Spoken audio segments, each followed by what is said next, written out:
Assalamualaikum warahmatullahi wabarakatuh.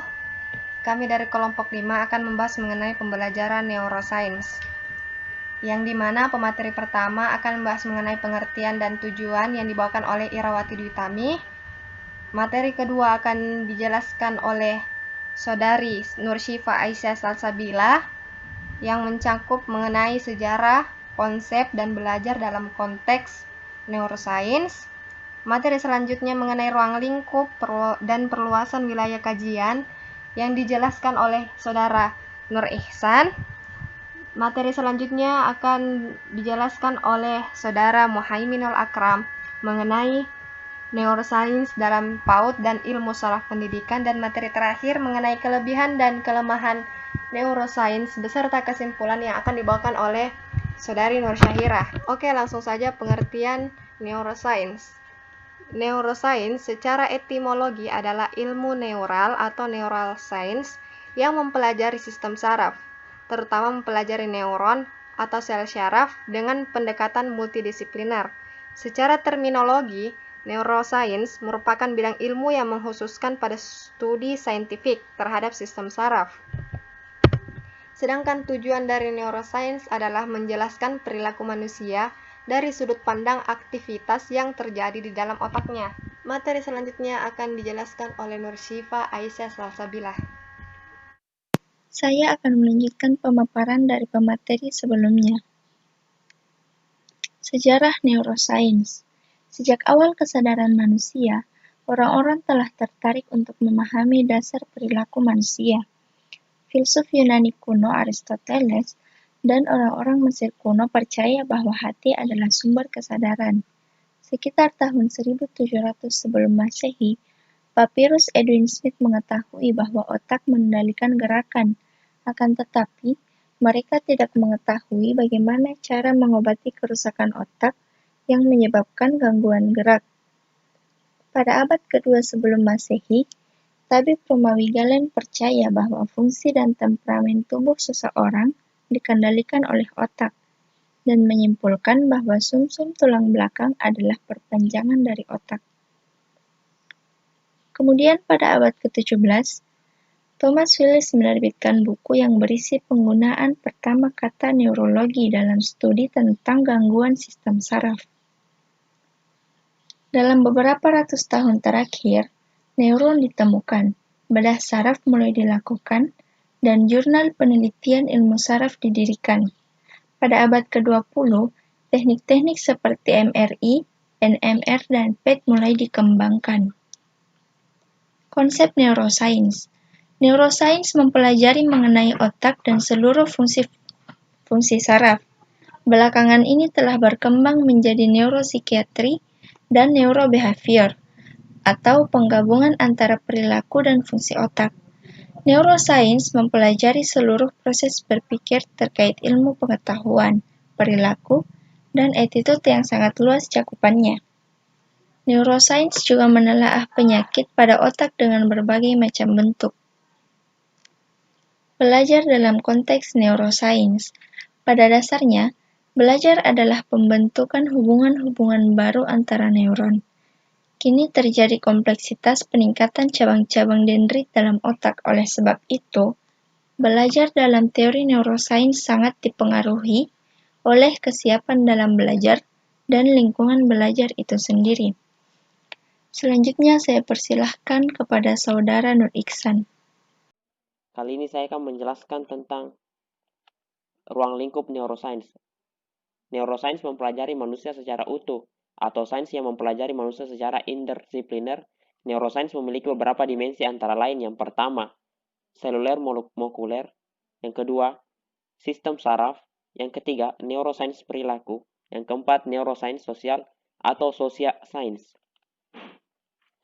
Perluasan wilayah kajian neuroscience.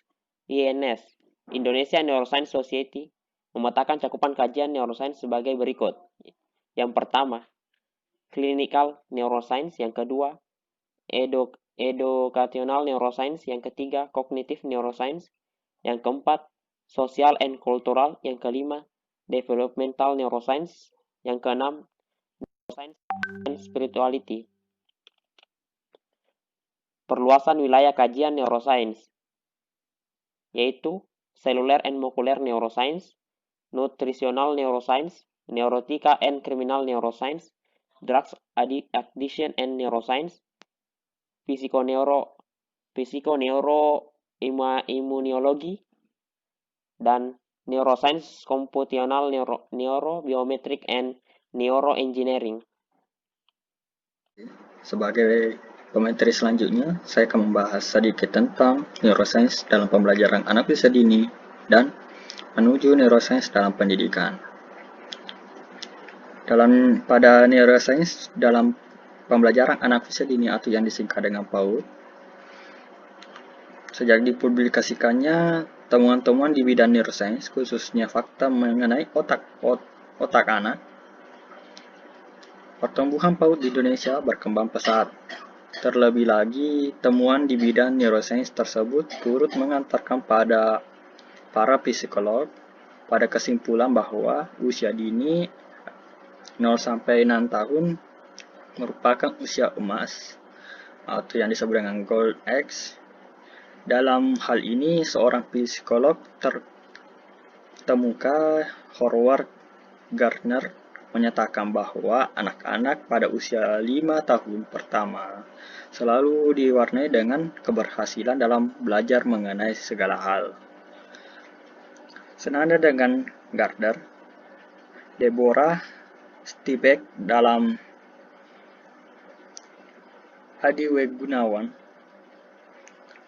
menyatakan bahwa anak usia 6 atau 7 tahun menaruh harapan yang tinggi untuk berhasil dalam mempelajari segala hal meskipun dalam praktiknya selalu buruk.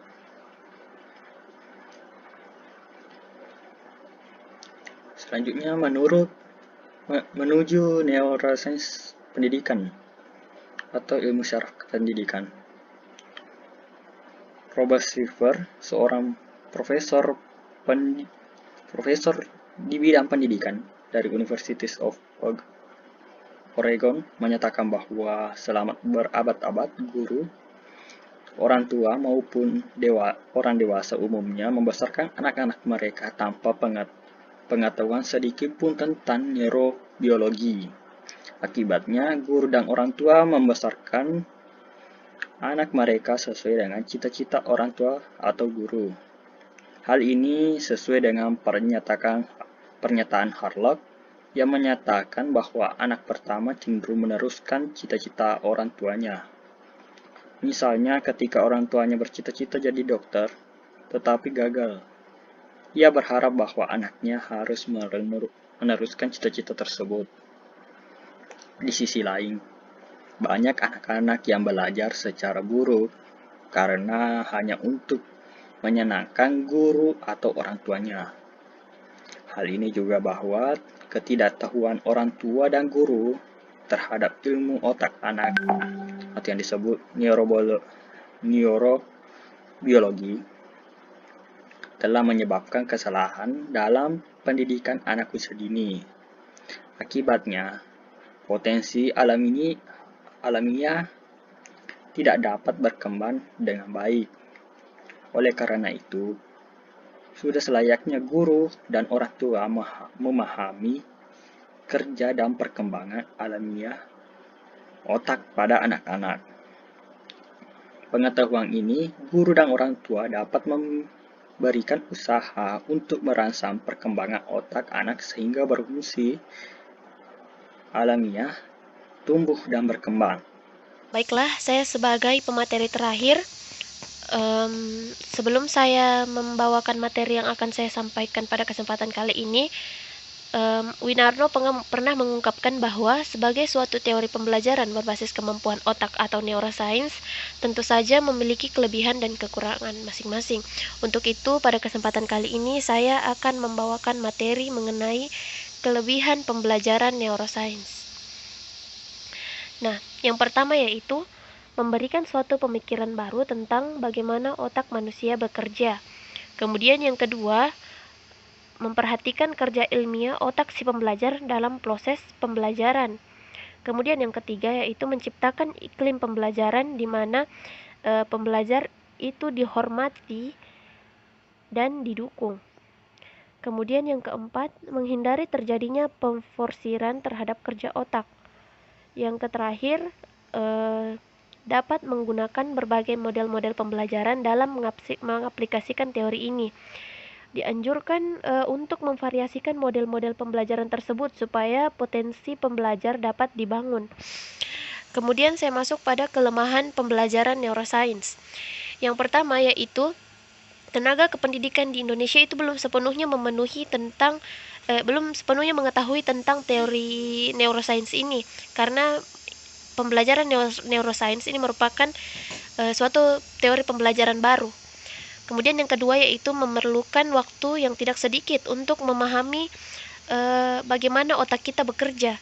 Kemudian kelemahan yang ketiga yaitu memerlukan biaya yang tidak sedikit dalam menciptakan lingkungan pembelajaran bagi otak. Kemudian yang terakhir, memerlukan fasilitas yang memadai dalam mendukung praktek pembelajaran teori ini. Demikianlah penyampaian materi dari saya. Sebelum saya menutup diskusi pada kesempatan kali ini, maka saya akan menyampaikan apa kesimpulan dari diskusi kelompok kami.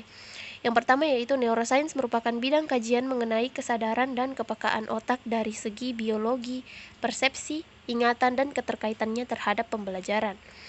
Belajar dalam teori neuroscience sangat dipengaruhi kesiapan dalam belajar dan lingkungan belajar itu sendiri. Kemudian yang ketiga yaitu mekanisme mengingat informasi, diantaranya ialah melakukan penyediaan dengan tepat, pengulangan dan pemrosesan makna untuk memperpanjang ingatan. Kemudian yang terakhir yaitu penerapan neuroscience dalam kegiatan pembelajaran dapat dilakukan dengan menggunakan peta konsep atau mind mapping. Demikian diskusi dari kelompok kami, lebih dan kurangnya mohon dimaafkan. Sekian, terima kasih. Assalamualaikum warahmatullahi wabarakatuh.